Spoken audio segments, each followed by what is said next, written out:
What's up everyone, Chad from Star Wars Buckets here. Welcome to our first video ever. The Star Wars Buckets page was started back in 2017 just for fun, simply because I like to build and collect helmets. I wanted to share what I've collected so far and hopefully find people that share the same common interest. A couple days after making the page, I noticed there was another page already out there called Star Wars Helmet Headhunters. So I reached out to one of their admins, Damian Harvey from the UK, and asked him if I could spread the word there. He's been nothing but kind and helpful, so I wanted to give him a huge thanks. Anyway, I just thought I'd shoot some videos and see what happens. Also, I wanted to give a big thank you to Juan Matamoros from Ecuador, that I'm sure most of you know already. He's the one that designed our logo. You should check out his artwork on his Facebook page when you can. He does some amazing work. Also, I wanted to thank Rob Taylor from Herofied, another great artist. The helmets on the opening animation of this video were illustrated by Rob. He kindly let me use his images to make the video. So first of all, wanted to talk about the Commander Gree I have. I worked on this a little over a year ago and received some really nice compliments on it. Since then, a bunch of you asked me how many colors and which ones are on there, technique I used, etc. This is a Phase 2 movie clone. There are movie versions and animated versions. I'll show you an animated Phase 2 clone on another video sometime. Okay, it's been a while since I actually finished this helmet, so I'm trying to remember exactly what I did. But after cutting out the visor, the teeth, and the neck ring, what I did was I used filler primer, I believe it was. Did a couple coats of that, sanded everything down. After everything was dry, I actually took it to the sink and washed off all the dirt and debris with just a simple sponge and dish soap. And after that dried, I ended up using Krylon Fusion Metallic Shimmer for the base coat. Now you can use regular metallic Rust-Oleum, this is fine, but this is what I had on hand, so that's what I used. I kind of like this probably a little bit better. After the whole thing was absolutely covered, I took electrical tape. That's how I got these sharp lines all the way around. I started taping off for the green. Now the green, if I hold it this way, you can see kind of takes the whole top, most of the top of the dome. Kind of goes along even with the edge of the mohawk all the way around, as you can kind of see here. And I taped that all the way around, and it took me a while because to get the exact angles I wanted for it, but probably took me like a half hour at least. And then make sure you tape down here for the front. It's real important for Gree. After that is taped. Now that's the only part that is dark green other than these earpieces on the side, but I'm not worried about that now. So after that was taped, one really cool thing is you want to use this mold builder. I got this at Michael's, I think, I'm not sure. It's a liquid latex rubber. So, I mean, it's, oh man, I haven't opened this for a while. Ugh. It's probably all dried up by now. Oh no, it's still good. So you can kind of see it's, it just really, I don't know, it's kind of like a paste. But since this has been in here a while, it's starting to, you can see where the rubbery substance that, there we go, dried up. So that's what it's supposed to do.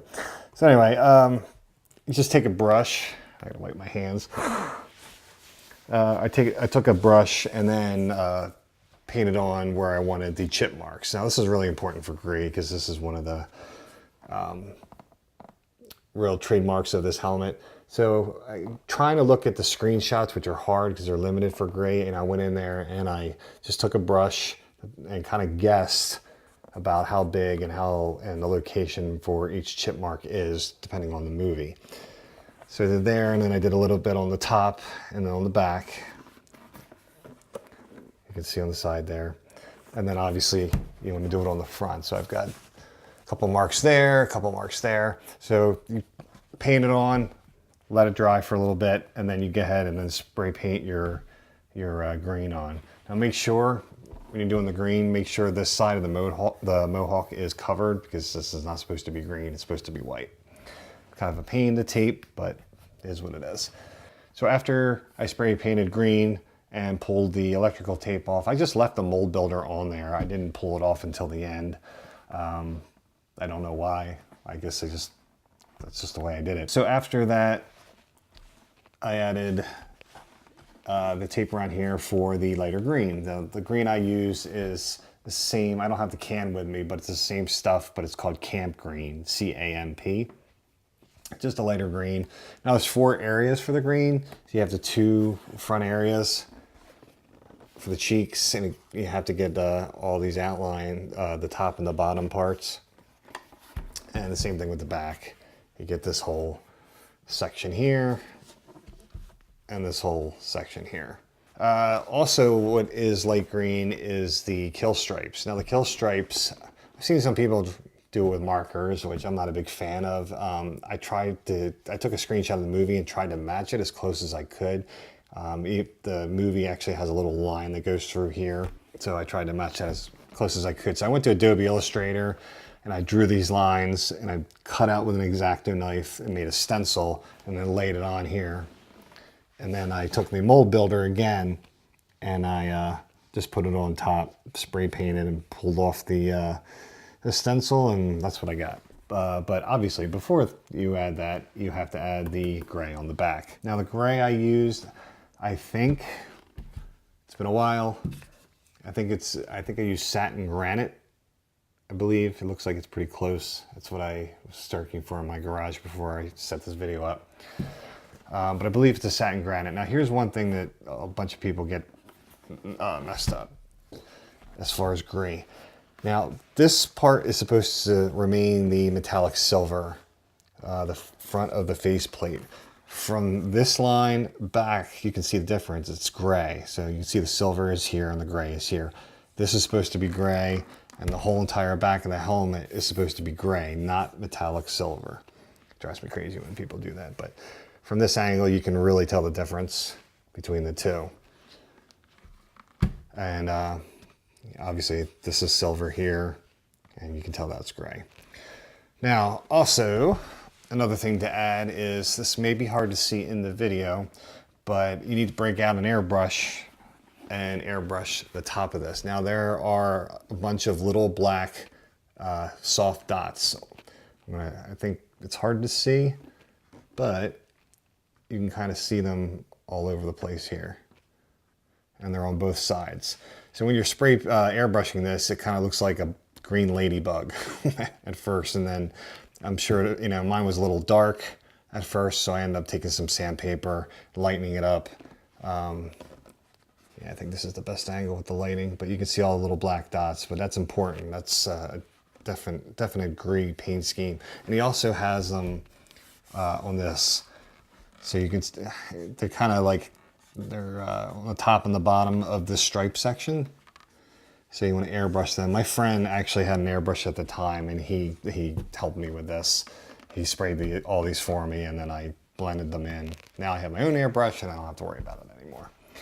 As far as black, the only thing that is black is this trim around the brow. It goes all the way around to the back.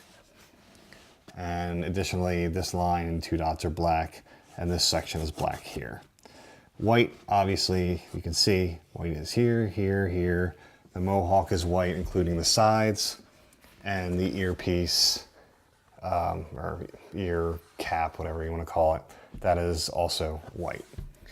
So that is pretty much the gist of Gree. As far as the greeblies, these were separate when before I attached them, so I painted them all black. And it's hard to see, but I actually took a window screen and I cut out little circles and jammed them in. Going a little bit, you can kind of see the window screen in there. Kind of gives it more of a, I don't know, an aerator look, if that makes any sense. Last, there is dark. There's the regular gray, and then there's the dark gray. Now the dark gray, I believe I used a gloss dark gray. You normally wouldn't use gloss, but this is what I had, and I just dulled it. But the dark gray should be the frown here. I think that's it for the dark gray. Yeah, I believe so. So after that is all done, then I started pulling off my mold builder, and once you paint on, this stuff looks great. I love how this chipped effect came out. But I pulled all that off, pulled it off the front. And then, of course, when you're all said and done, you gotta weather it. because the white, when you paint it on, looks way too clean, especially on the Mohawk. So I go ahead and weathered this whole thing with a black wash. They probably did 2 or 3 different passes on it. And this is pretty much it. The only finishing touch I added was I added this black, I don't know, I guess I'll call it a neck ring, because I know clones technically have a neck ring, but then you can't get your head in it. But this is actually, I think, car trim. This was really, really hard to get on, which I'm definitely going to use a different material next time, especially trying to get it around these curves here. But it just adds a nice little finishing touch so it doesn't look rough. But that's it. That's my Gree. If you have any questions, let me know. I am by no means an expert in painting at all. I just kind of winged this. Now this took me a while. This took me, I don't know, on and off for a couple weeks. You know, I work full time, I have a regular job, family, so you know I couldn't knock all this out at once. Every time I painted a color, I would let it sit for at least 24 hours before I would do anything else. But here you have it. Oh, the visor.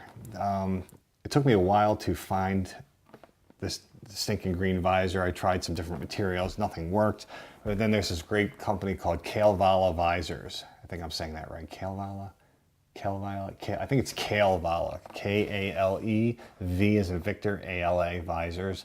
I believe it's a couple in the 501st. They have every color imaginable, reflective, non-reflective, all sorts of neat stuff. So I just emailed them, said I need a Commander green. They knew exactly what I wanted, and they sent it to me, and then boom, here it is.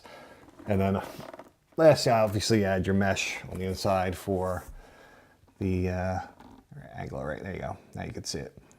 The mesh for the frown, which adds a little more detail, and that's pretty much it. Any questions? Let me know. Let me know if you guys like this video. I hope you do. I hope you don't hate it. And I'll do some more if you guys want me to. All right. Have a good one.